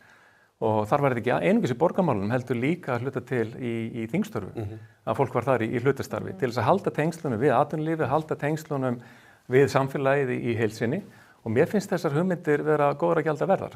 Þetta ekki eitthvað sem við ákveðum einn, þetta hluti af stærra ferli sem þau fara í gegnum. En mér finnst að við erum að skoða þetta rækilega og setja þetta líka í samhengi við það að þegar við förum að taka til í rekstri borgarinnar og fá meiri fókus í rekstur borgarinnar, þá hljótum við að byrja á því að skoða fyrst toppinn og þar sem kostnaðurinn mestur og líka til þess að skapa gott fordæmi fyrir allar aðra breytingar sem við viljum gera. Þannig minnst að áhugaverð og góð umræða.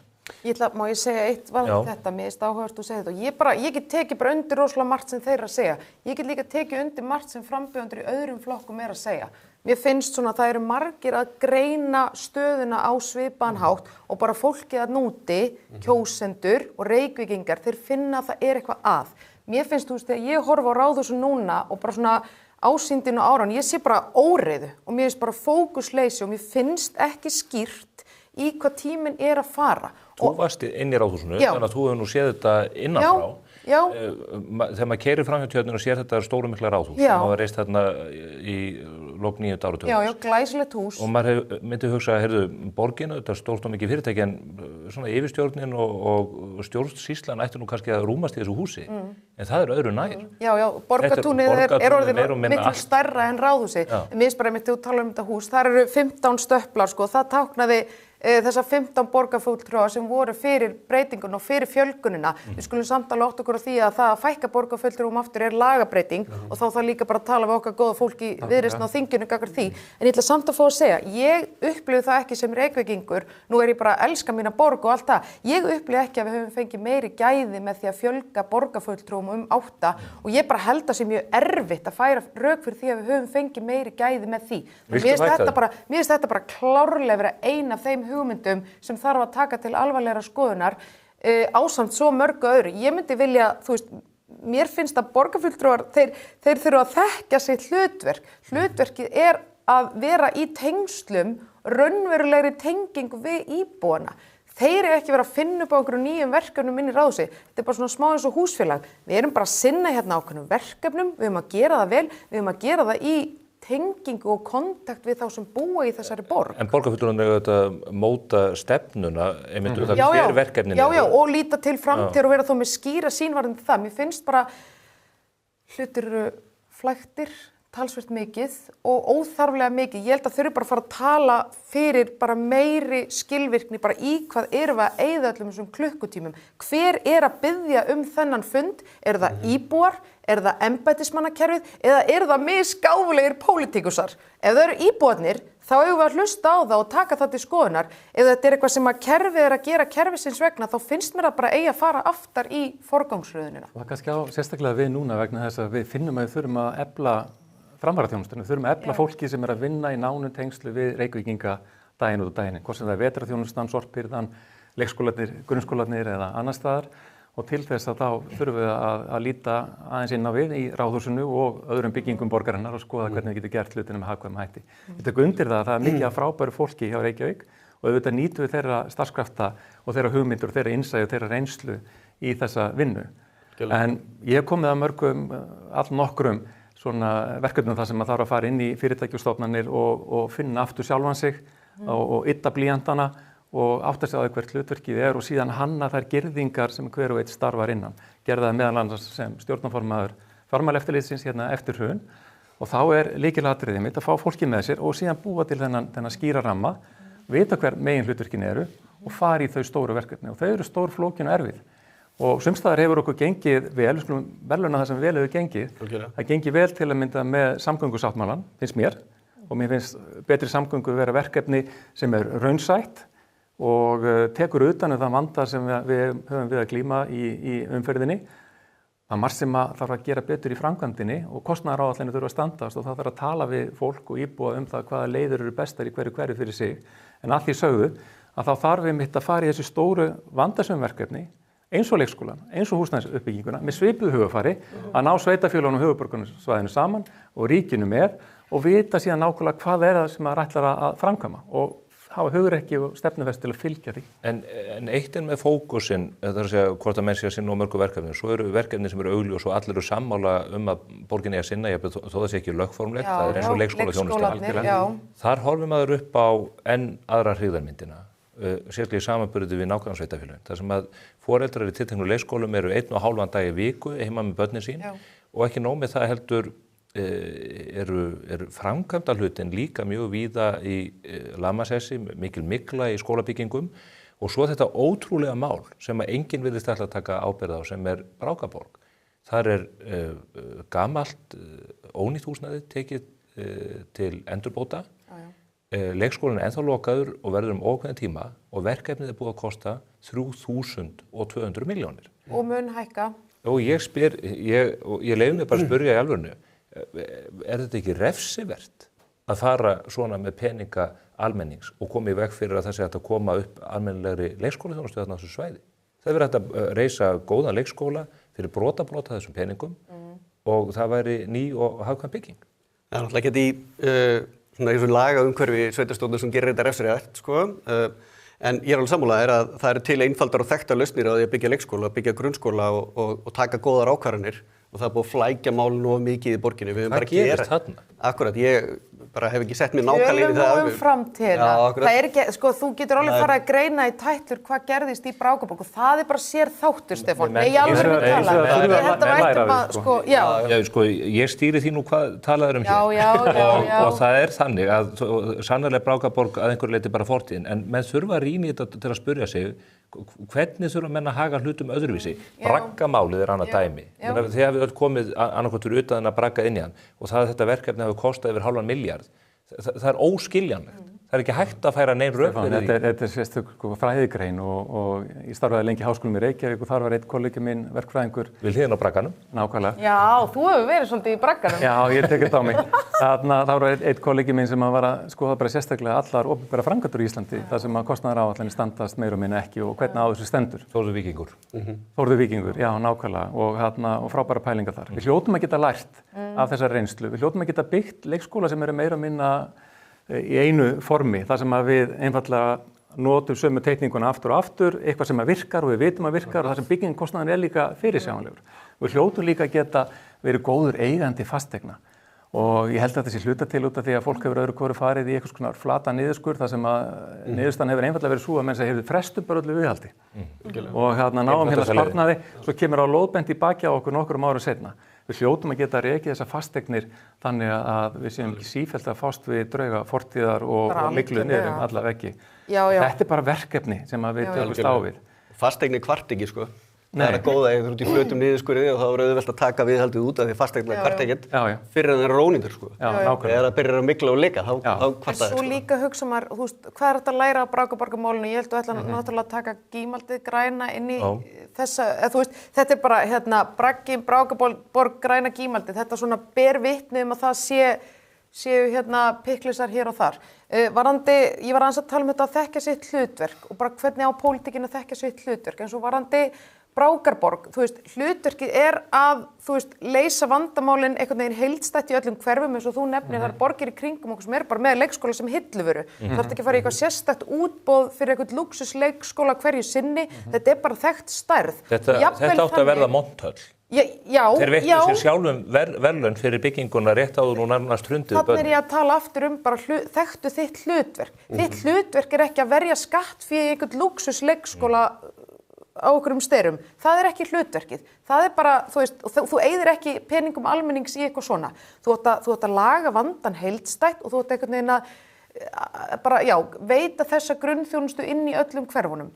Og bara, þú veist, mér finnst bara sorglegt að sjá, maður sér þessa kostnaðartölur, ég var að tala við vini mína sem með börnarna, hann átti að opna í október, nú er einhvern veginn tímalínan farin fram í mars og þetta bara annað, þú veist, við vitum það öll, þegar tímalínur standast ekki og ég áttum á því að þetta er vandamál hjá hinu opinbera, það er bara svo vont og það er svo erfitt ef að borgin er alltaf að koma fram með einhverja nýja tímalínu, skapar væntingar og svo stenst það ekki. Það er bara agalegt. Förum aðeins yfir tímalínur. Á síðustu árum hefur þetta mikið verið fjallað húsnæðisuppbyggingu og menn talar reyndar að núna sé mikið af óseldum íbúðum á höfuðborgarsvæðinu. Staðreyndin er svo að menn hafa verið að byggja rangar tegundir íbúðum. Það er að unga fólkið kemst ekki inn á markaðinn því að það hefur ekki verið reist hér hagkvæmt húsnæði. Nýjastu fréttir af öðrum oddvita frambjóðanda Samfylkingarinnar varpar ljósi á hvernig lóðabrask hefur gert menn moldríka án þess að nokkrar byggingar rísi á lóðunum og það varpar ljósi á einn hluta vandans. En manni finnst þegar stjórnmálamenn tala, kannski nema það sem að þú nefndi hér áðan Aðalsteinn, að lausnin sé alltaf meira inngrip stjórnvalda, að það sé til dæmis eigi að stórauka félagslegt húsnæði vegna þess að fólk með að kosta inn á markaðinn. Og ég veit ekki betur en að oddvitinn fráfarandi ykkar flokki hafi hreinlega verið farin að tala fyrir því að borgin myndi full hanna lóðir með skýrum skilmálum fyrir byggingaverktaka og þeir myndu bara koma inn og reisa eftir einhverju forskrift hjá borginni. Þetta ber allt vott það stjórnmálamenn viti best hvernig ég að leysa þetta. Hvernig sjáu þið það fyrir ykkur? Þetta stóra málið til þess að lækka verðbólguna, til þess að lækka vexti og annað þeim. Við erum flokkur frelsis, flokkur frjálslyndis og flokkur fagmennsku og viljum beita markaðslausnum til þess að leysa vandamál í samfélaginu okkar. En til þess að markaðslausnum virki þá þarf að gefa þeim ákveðin ramma. Og þú nefndir hérna dæmi það þegar úthlutaður lóðum í ákveðinu skyni og svo ekkert byggt og það mörg dæmi það og síðan fara þessar lóðir á markað. Við höfum líka sér stöðu þar sem að það ekki nægilegt nóg að framboða, ekki nægilega hrattbrugðist við til þess að deiliskipuleggja og setja fram lóðir sem að hægt að nýta eða þar sem að það haldast ekki hendur nauðsynlega framkvæmdir og síðan uppbygging lóða. Þannig að það þarf þennan sterka og ramma fyrir markaðinn til þess að vinna í þessu. Svo reyndar hef ég líka trú á því að við eigum að vinna með óhagnaðardrifnum leigufélögum, óhagnaðardrifnum byggingafélögum líka og það eru mikilvægur þáttur í þessari flóru. Ég er sjálfboðaliði í stjórn óhagnaðardrifins leigufélags sem að leiði til öryrkja. Þar hleðst nú eigið féð upp, þannig að það ekki óhagnaðardrifnar en svo. Alls ekki, vegna þess að við höfum á mjög stuttum tíma fjölgað íbúðum sem við erum með.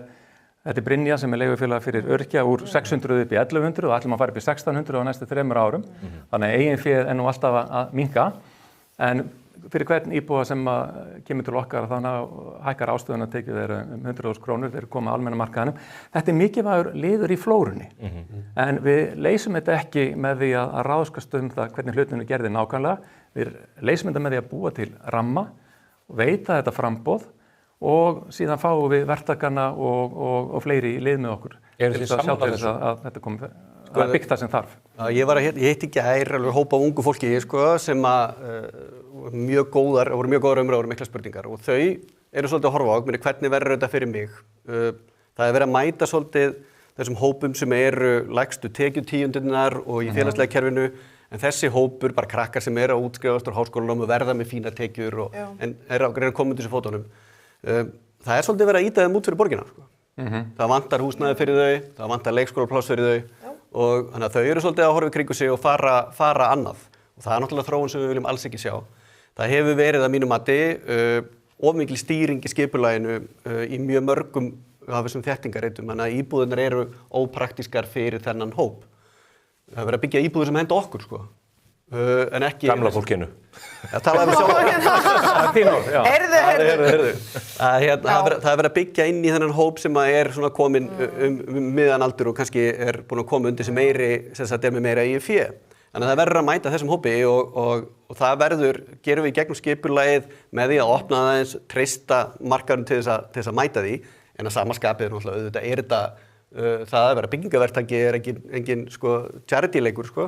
Þeir vilja fá sitt og við þurfum að ramma það vel inn. Þú veist, þegar maður sér eins og nú er ég að skoða bara fasteignir á sölu í Reykjavík, eins og þú segir, það er fullt af fasteignum á sölu í Reykjavík. Þetta er allt með einhverjum vinkælum og risageymslum og einhverjum svaka fancy flísum hér og þar. Eða engar eignir undir 60 milljón. Nei, þú veist, það er ótrúlega sorglegt. Ég var að tala bara við vinn minn, ungan strák, þú veist, alinn upp í Hrísey, kemur í bæinn, leigan er einhvern veginn norður af 300.000 og bara hann á bara ekki breyk. Þetta er bara ógeðslega sorglegt og ég var að segja hann, ok, hvað myndi henda þér? Bara einfaldar stúdíóíbúðir, í þessu samhengi hef ég alveg verið að velta fyrir mér Airbnb íbúðum í 101, 105 og þessum svona svæðum kringum miðbæinn.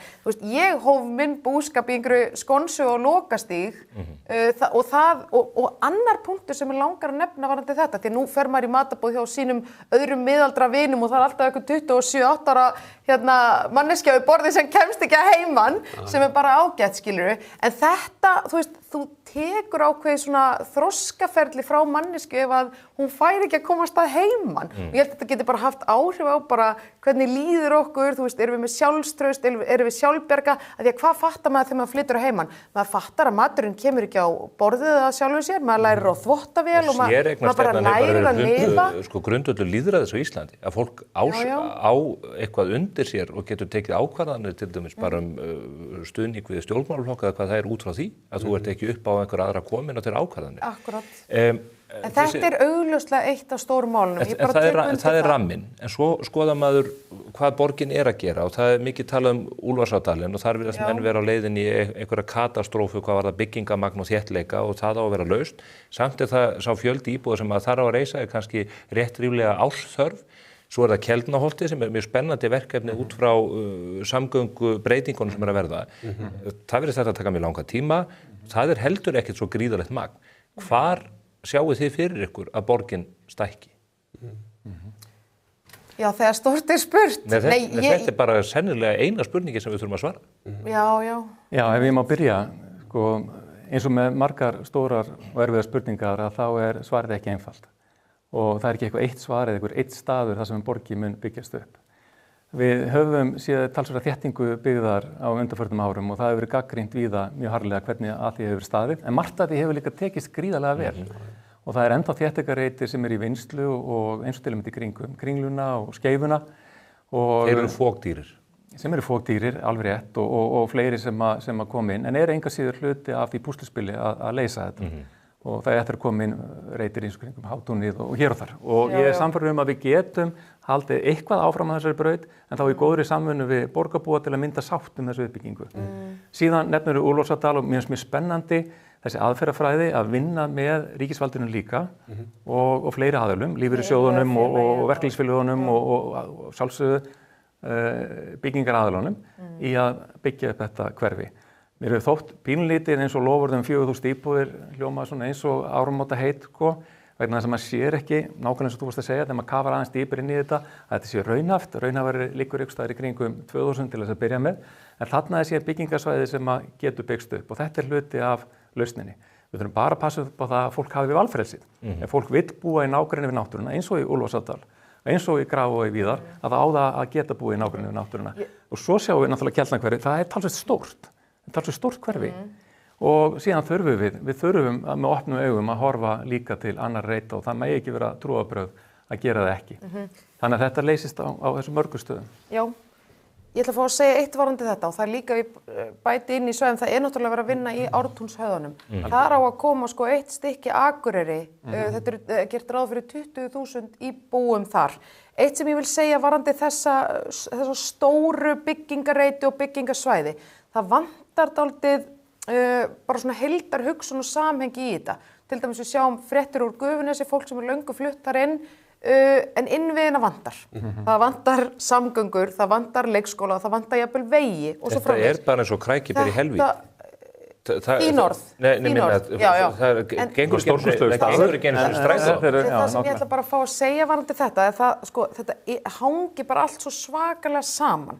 Og þannig að þegar þú ert að gera þetta, þá verður einhvern veginn að gera ráð fyrir því þú ert að rukka allt upp í topp. Þú ert að selja lóð og byggingarétt og innviðagjöld og gatnagerð og allt þar fram til götunum. Þú fær bara summu frá byggingaraðalunum, svo fer þessi peningur bara eitthvað skutlast inn í einhverja hít og engir innviðir eru til staðar. Mér finnst þetta vera svolítið svona... Og líka við Vogahverfið, það kvartar fólk sáran undan því, en það bólar ekkert á... Mér svona aðeins vanta bara eitthvað svona praktíska, erum við búin að horfa hérna á 360 dæmi, þú veist, þetta bara raunhæft, þetta ganga upp, fólkið ánægt og þá aftur að þessu bara samtali við íbúana. Hvar eiga þessar íbúðar að rísa? Hvar? Sem sagt bara nýju íbúðirnar. Já, bara til framtíðar. Hvar mun Reykjavík stækka? Já, ég meina það eru nokkuð svæði hérna nefnd og ég nefni Ártúnshöfðan, svo náttúrulega Reykjavík á fullt af landi á Kjalarnesi og ég veit það að þar voru setta nokkrar einbýlishúsalóðir í sölu núna fyrir rúmu ári. Mér fannst það frábært, þú veist, ég bý í einbýlishúsi, mér finnst það æðislegt og mér finnst gott að geta haft val það. Ég á því skeiði í lífinu núna, það hendar mér og minni fjölskyldu. Einhvern tímann verð ég komin hann með vinkælinn upp á 10. hæð einhvers staðar, en skilur mér, þú verður að hafa fjölbreytni í þessu og leyfa fólki að velja. Hvar, Róbert, myndir þú Já, ég meina þess að þú eru búin að koma inn á hérna, kollega mínir sko, að það eru margir reitir og þetta er ekki eitthvað eitt svæði. Ég held að sko, með tilkomu Sundabrautar þá opnast fyrir hérna möguleika að nota að byggja meira upp á Kjalarnesinu, vonandi Geldinganesinu. Geldinganesið raunhafur, ég held að það verið í sveitarstjórnarkosningunum 2002. Já. Þá var mikil umræða þetta og það var mjög umdeilt þá. Og meiri hlutin sem var myndaður eftir var algjörlega mótfallin en þegar maður flýgur til dæmis frá Akureyri og lendir á hinnum dásamlega Reykjavíkurflugvelli þá sér maður þetta byggingarland eiginlega í hillingum. Og það er náttúrulega, sko, þetta er ekki á aðalskipulagi núna, það þurfti að breyta skipulagi til að gera það. En þetta er eins og Björg segir, sko, þetta hangir allt saman. Ég meina þarna er verið að innheimta mikla tekjur, innviðagjöld og byggingarétt og annað slíkt sem að fer inn í hítin eins og þú segir. Og það gerir það að verkum, af því að borgin hefur verið í rekstrarvandræðum og er að nýta þessa peningar til þess að koma sér í gegnum reksturinn og þá fylgja innviðirnir ekki með og ég hef sagt það að við þurfum að bæta rekstur borgarinnar einhverja 5-7 milljarða ári til þess að geta skila þessum peningum bara beint út í fjárfestingarnar þannig að þið skili sér inn í leikskóla, grunnskóla, aðra innviði við getum gert raunverulega göngubrú hérna úr Vogahverfinu og yfir í Vogaskóla það lá alveg fyrir að þessi krakkar þurfti að ganga þangað þannig að við þurfum að laga til í reksturinn til þess að gera það og það er eitthvað sem við getum bara gengið í strax. Það er eitthvað sem ég hef gert áður. Það var mjög svipuð staða í Grindavík þegar ég kemur þangað og vera pólitískur svona óróleiki, kjörtímabili áður, vantraust gagnvart bæjarstjórn. Við gengum í það strax að taka til í reksturinnum, skýra stjórnskipulagið, fórum í mjög virkt samtal við bæði starfsfólk og íbúa til þess að byggja upp traust og það tókst. Reksturinn batnaði mjög mikið og við fengum viðurkenningar fyrir það bæði frá Ari og banka og vísbendingu hvað þetta var orðið gott hjá okkur sem skilaði sér í því að við gátum lækkað útsvar bæði 2013 og 2014. Þetta er vel hægt sko, og ég held að staða Viðreisnar er svo að fólk horfið til Viðreisnar núna og segir þetta er flokkurinn sem stendur fyrir ábyrgan rekstur, er tilbúin að taka erfiðar ákvarðanir í ríkisstjórn og það er það sem við viljum gera í Reykjavík og ég hef gert þetta áður og ég ætla að gera það bara aftur. Viltu lækka útsvar? Já, mjög gjarnan. Ef við tökum til í reksturinnum og náum að skila þeim árangri til íbúana. Það væri náttúrulega draumur að geta lækkað útsvar fyrir íbúa Reykvíkinga. Í dag er það ekki raunhæft, en ég er alveg sammála og mér finnst þetta alveg vera rétt nálgun hvernig þú ætlar að hugsa þetta.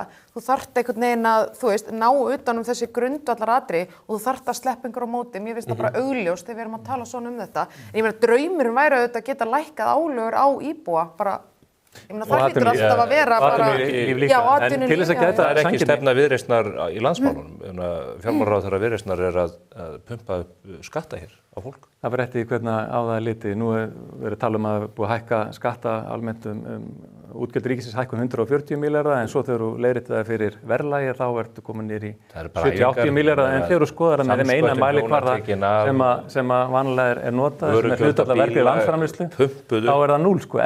Verðbólgan færi 5,1% út af þessum aðgerðum. Nákvæmlega, en það sem við erum að ná hins vegar er og það er hluti af þessu púsluspili öllu saman og ég vona að stjórnvöld sýni staðfest í því er að skila hallalausu fjárlögum á næsta ári og að sjálfsögðu viljum við gera það án þess að hækka skatt og álögur á fólk við skattleggjum okkur ekki út úr vandræðum heimilina en til þess að geta líka sanngirni Reykjavíkurborg hefur verið að stækka mjög hratt og það eru vaxtarverkir og við sjáum það ekki bara á Reykjavíkurborg heldur líka öðru sveitarfélögum sem að stækka mjög hratt en þá þarf að takast á við það verkefni og það er þungt og erfitt verkefni en eins og heyrir hérna hjá okkur þá ertu bara með frábært teymi hérna til þess að takast á við það og ég vona hvernig sem það hefur verið stilt upp að við fáum umboð til þess vegna þess að við erum líklegri finnst mér heldur en allir aðrir til þess að framkvæma breytingar. Þið verðið ekki öll í oddvitasætinu svo að það sé tekið fram við fyrir áhundu. Þetta verður þríforkur sko, við bara sótt fram.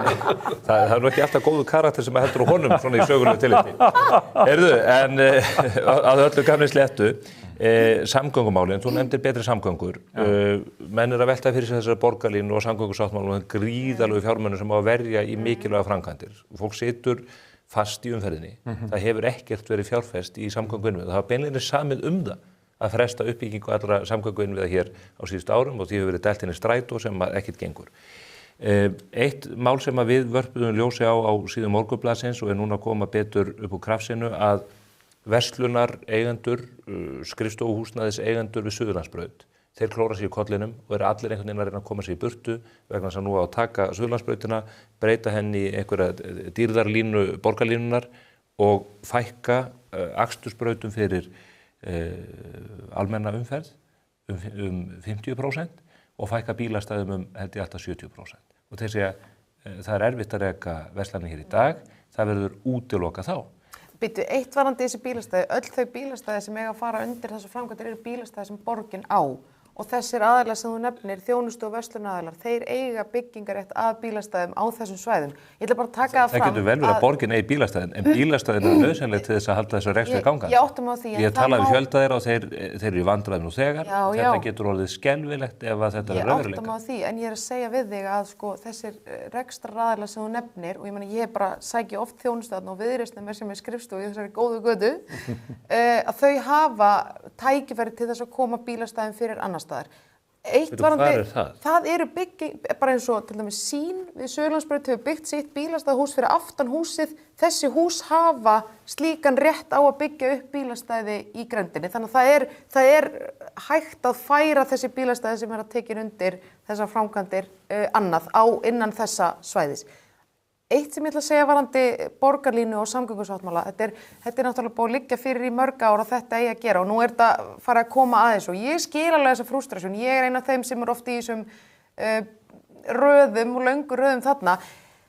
Eitt sem að ég er að mörguleiti þvinguð í þessa röð vegna þess að ég fæ ekki nærþjónustu inn í mínu hverfi og aftur þetta hangir einhvern veginn allt saman. Við erum ein af þeim mörgu fjölskyldum sem erum að sækja leikskólapláss í annað hverfi. Við myndum svo gjarna vilja bara vera í hverfinu okkar í staðan fyrir að vera í röðinni á Suðurlandsbrautinni sko, en varandi allt tal borgarlínu og almenningssamgöngur og betri sáttmála alltaf, ég átta mig alveg á því hvers konar þrekvirki var að ná öllum sveitarfélögunum saman og það pólitíska púður sem fór í það og allir stjórnmálaflokkar náttúrulega sammála þetta verkefni fyrir utan Miðflokkinn. Ég myndi bara segja svona í stóru myndinu við eigum að styðja það. Það er Mjög skipta skoðanir innan margra flokkana. Já, ég átta mig á því, en það er ekki önnur lausn á borðinu við að koma fólki hraðar á milli staða. Ég nefni Suðurlandsbrautin aftur. Bara fá þetta aftur. Það er stóra máli núna. Það er búið að benda á aðra lausn. Það er að segja að færa borgarlínuna neðar í Laugardalinn. Þannig að hún myndi ganga þar óreitt. En að þeir sem vilji vera á einkabílnum geti áfram ekið á tveimur akrinum. Sko, fyrst, ég verða að fá ávarpa stóru myndinu og þú hafði töluverðan inngang, Stefán, að þessari spurningu. Já. Og í stóru myndinni, og þá tek ég undir með Björgu, þá er þetta hinn raunhæfa lausn, það er samgöngusáttmáli. Og hann er þríþættur, við erum alltaf að tala borgarlínuna, en það er líka inn í henni að efla samgöngumannvirki og það hefði gætna mátt gera meira, en það hefur samt verið gert, það var verið að steypa bara hérna rétt hjá okkur á Breiðholtsbrautinni núna í nóvember, glæsilega brú sem er hluti af breyttum vegasamgöngum þar og voru að greiða fyrir bílnum og svo náttúrulega líka verið að efla göngustíga og hjólastíga þannig að það verður raunverulegur valkostur og það léttir náttúrulega á vegunum líka rétt eins og borgarlínan léttir á vegunum og þetta er svona raunhæf og lausn en ég skil vel óþolinmæði fólks og ég upplifa hana sjálfur heldur betur og er það ekkert voðalega balanseraðar þegar ég er algjörlega fastur. Komin á flautuna og reyndar mikið komin á hjólið sko og það létti mikið. Varðandi Suðurlandsbrautina þá er það mjög athyglisvert að í þessum grenndakynningum og vinnunum við borgarlínuna þá var að tala við fastaneigendur en ekki rekstraraðila. Nú er búið að kippa því í liðin eftir að búið er að kvarta yfir því og ræða það. Auðvitað þarf að tala við rekstraraðilinn og gera þetta í sátt og samvinnu við rekstraraðilinn og íbúana. Þetta er meiri háttar breytingar á umhverfi og vonandi til góðs víðast hvar og helst allstaðar í borginni. Þá þarf að tala við eins og til að mynda þessi frábæru fyrirtæki, velkomin þessi fyrirtæki sem eru mörg hver búin að vera hérna við Suðurlandsbrautina bara í mannsaldur. Þau eru flest að leita sér að nýrri staðsetningu og þá bara Kópavogi og Garðabæ og staðar. Nákvæmlega, það þarf að tala saman en varðandi tölurnar þá ég ætla að taka undir þarna með Björgu að þetta er ekki alveg 70%, það talaði 60% staðan fyrir framan hverfi en ef þú tekur með staðin fyrir aftan húsin að þá sé þetta nær 10%. En síðan er líka spurning hvernig leysur umferðina og flæðið og svo framvegis. Þetta er best leyst í góðu samtali við atvinnulíf. Ef við hefum ekki samtali við rekstraraðilinn íbúðana, þá missum við stuðningin. Og ef við missum stuðning við svona stórt og dýrt verkefni, að þá lendum við í vandræðum. Að því sögðu, ég er fulla sannfæringu fyrir því að við verðum að leggja þessa borgarlínu og við verðum að gera það núna, vegna þess að það verður seint ef við gerum það seinna og eftir því sem þessum framkvæmdum vindur fram og það munum við sjá betur og betur hvernig það nýtast okkur til að komast greiða leiðar okkur. Er ekki betra að leggja hana það sem möguleiki til án þess að skerða aðgengi að öðrum kostum það er að segja þeim kosti sem bara langflestir kjósa að nota.